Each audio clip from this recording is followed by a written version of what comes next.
ایک خاتون ایسی بھی تھی جو دماغی اعتبار سے تندرست نہیں تھی، صحت مند نہیں تھی، لوگ اس سے بات کرنا ناپسند کرتے تھے، کوئی اس سے بات کرنا نہیں چاہتا تھا، اس لیے کہ اگر آپ کو بھی معلوم ہو جائے کہ یہ شخص ذہنی اعتبار سے درست نہیں ہے تو آپ بھی اگرچہ وہ راستے میں آ رہا ہو، اگرچہ کتنا دیکھنے میں اچھا لگ رہا ہو، مگر بات کرنا پسند نہیں کریں گے، کہیں گے تو اس شخص کا دماغ درست نہیں ہے تو اس سے بات ہی کیا کرنی ہے، آپ راستے سے گزر جائیں گے۔ ایسے ہی ایک عورت تھی، ایک خاتون تھی، لوگ اسے اوائڈ کرتے تھے، نظر انداز کرتے تھے، مگر جب اس نے حضور کو بلایا تو حضور اس کے ساتھ ساتھ تشریف لے جا رہے ہیں، حضور اس کے ساتھ تشریف لے گئے اور راستے کے کنارے اس خاتون نے حضور پاک صلی اللہ علیہ وسلم سے کوئی بات کہی، حضور پاک صلی اللہ علیہ وسلم نے اس کا جواب دیا۔ جب صحابہ کرام کے درمیان آئے، دیکھا کہ چہروں پر کچھ حیرانی کے نشان ہیں، صحابہ کرام حیرت میں ہے کہ آخر ماجرا کیا ہے کہ جس خاتون کو سارا سماج نظر انداز کرتا ہے حضور اس کے لیے وقت نکال رہے ہیں۔ حضور کا وقت کوئی سستا وقت نہیں تھا، حضور پاک صلی اللہ علیہ وسلم کا وقت بڑا قیمتی تھا، بڑا بیزی وقت تھا، مگر سرکار اتنے مصروف رہنے کے باوجود بھی اس کے لیے وقت نکال رہے ہیں۔ اور جب صحابہ کرام کی طرف سے حیرانی دیکھی، حضور پاک صلی اللہ علیہ وسلم نے پوچھا کیا بات ہے؟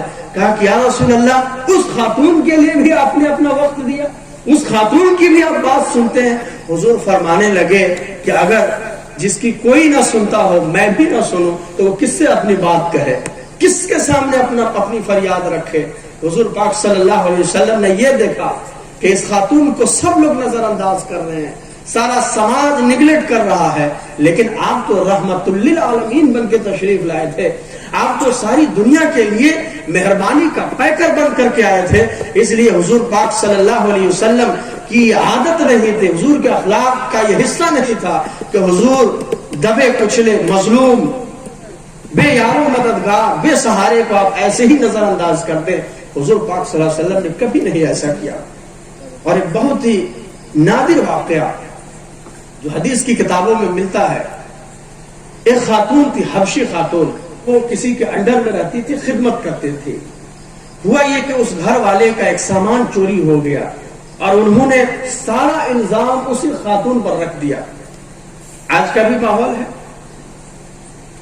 کہ کوشش یہ ہوتی ہے کہ جو سب سے زیادہ کمزور ہے اسی پر سارا الزام رکھ دیا جائے، اس لیے کہ وہ بول نہیں سکتا ہے، وہ آواز بلند نہیں کر سکتا ہے، اس لیے کہ تو وہ بیچاری ہے، وہ بیچارہ ہے، بے سہارا ہے، بے سہاری ہے، وہ سب لے گی، لیکن ہمارے اوپر اگر الزام رکھ دیا جائے تو ہماری شخصیت میں داغ لگ جائے گا۔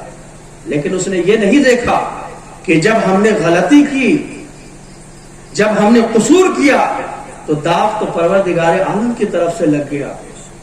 سماج اسے داغدار نہ کہے تو نہ کہے، مگر پروردگار عالم کی نظر میں تو وہ اچھا نہیں ہوا۔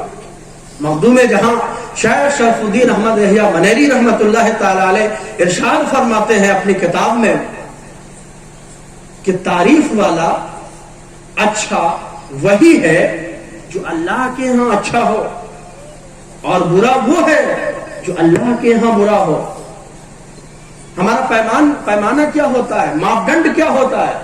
اب یہ دیکھتے ہیں کہ ظاہر میں کیسا انسان ہے، اگرچہ اس نے لاکھ خطائیں کی ہے،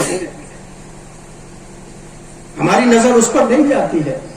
ہاں الگ بات ہے کہ کوئی انسان گناہ کرے، خطا کرے، توبہ کرے تو اللہ معاف کر دیتا ہے، لیکن ہمارے یہاں کا معاملہ یہ ہے کہ جو بہت زیادہ پیسے والا ہے، اثر و رسوخ والا ہے، جس کی طوطی بولتی ہو، اپنی زبان میں آپ کہہ سکتے ہیں، ہم اس کو سمجھتے ہیں کہ بڑا عزت دار ہے، بہت قابل تعریف ہے، بہت زیادہ آدرنیہ ہے، مگر اللہ کی بارگاہ کا یہ نظام نہیں ہے۔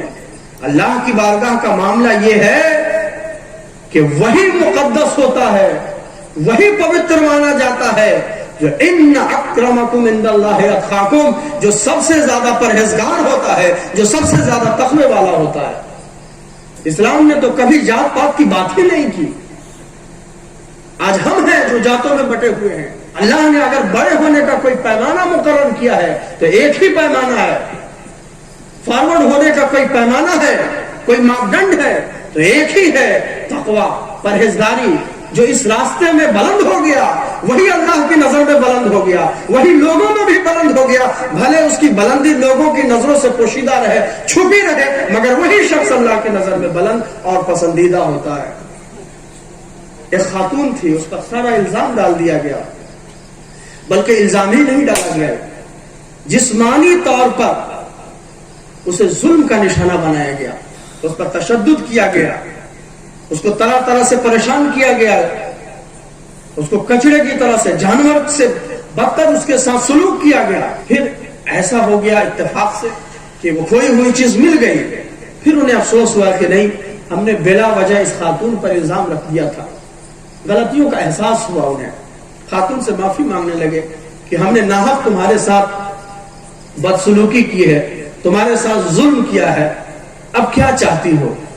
کوئی بات ہے تو بولو, کوئی خواہش ہے تو بولو, ہم اسے پورا کرنے کے لیے تیار ہیں, اس لیے کہ اب اس کے بدلے میں ہم کیا کر سکتے ہیں. اس خاتون نے کہا کہ اگر تم میری بات سننا چاہتے ہو تو بس ایک ہی بات کرنا چاہتی ہوں, وہ بات یہ ہے کہ مجھے آزاد کر دو, مجھے چھوڑ دو, بس اس کے علاوہ میں کچھ نہیں چاہتی. لہذا گھر والوں نے اس کو آزاد کر دیا. اور معلوم ہے آزادی کے بعد وہ کہاں گئی اور جانا بھی کہاں جائے گی. حضور پاک صلی اللہ علیہ وسلم کا زمانہ تھا, غریبوں میں شور تھا کہ ایک مسیحا آیا ہوا ہے, امیروں میں یہ شور تھا کہ ہماری شہرت گھٹ جا رہی ہے, راجاؤں مہاراجاؤں میں یہ ڈر تھا کہ ہماری سلطنت ماری جا رہی ہے, لیکن غریبوں میں خوشی کی یہ لہر تھی کہ کوئی ہمیں سنبھالنے والا آ گیا ہے, کوئی ہمیں نکالنے والا آ گیا ہے, کوئی ہمیں انصاف دلانے والا آ گیا ہے. ان کے یہاں تو خوشیوں کی لہر تھی, اور امیروں کے یہاں جو حضور کے راستے سے ہٹ کر تھے ان کے یہاں تو غم کی لہر دوڑ چکی تھی کہ یہ کون آ گیا ہے کہ ہمارے اپنے لوگ, خاص لوگ ہم سے جدا ہوتے چلے جاتے ہیں اور اس شخص کے دامن میں جا کر اس کی غلامی قبول کرنے لگتے ہیں. سبحان اللہ, سبحان اللہ. مدینے کا رخ کرتی ہے اور وہاں چلی آتی ہے, مسجد نبی میں رہتی ہے. مسجد نبی میں اس کا رہنا سہنا ہوتا ہے. ایک وقت آتا ہے جب اس کا انتقال ہو جاتا ہے, رات میں انتقال ہوتا ہے. صحابہ کرام نماز جنازہ پڑھ کر دفن کر دیتے ہیں رات ہی میں. حضور پاک صلی اللہ علیہ وسلم جب تشریف لاتے ہیں اور نظر دوڑاتے ہیں, اس خاتون پر نظر نہیں پڑتی ہے. پوچھتے ہیں کہ وہ خاتون کہاں گئی, وہ عورت کہاں گئی؟ لوگوں نے کہا یا رسول اللہ وہ انتقال کر گئی تو میں نے اسے دفنا دیا. ہم لوگوں نے اس کی نماز جنازہ پڑھی اور قبر میں لے جا کر اسے دفنا دیا. حضور پاک صلی اللہ علیہ وسلم نے پوچھا تم لوگوں نے مجھے بتایا کیوں نہیں, مجھے خبر کیوں نہیں کیا, میں اس کی نماز جنازہ میں جاتا.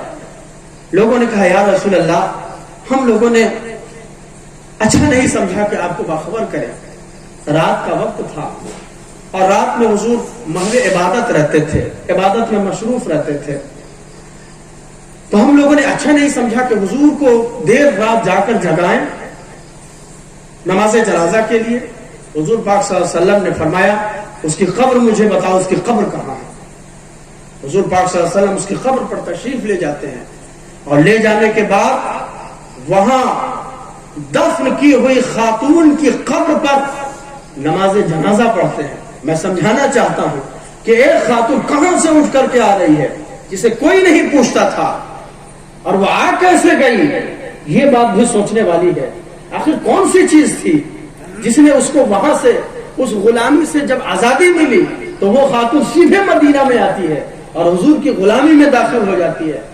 اور حضور اس طرح سے مہربان, اس طرح سے شفیق, اس طرح سے رؤوف, اس طرح سے رحیم کہ جس کو لوگ رات ہی رات نماز جنازہ پڑھ کر دفن کر دیں, حضور پاک اس کے بارے میں پوچھتے ہیں اور معلوم ہونے پر نماز جنازہ پڑھتے ہیں. حضور اس کے حق میں دعائیں کرتے ہیں, اور حضور کی دعا کوئی معمولی دعا نہیں ہے. جس کو حضور پاک رحمت للعالمین صلی اللہ علیہ وآلہ وسلم کی دعا مل گئی, اسے کیا نہیں ملا, اسے سارا جہان مل گیا.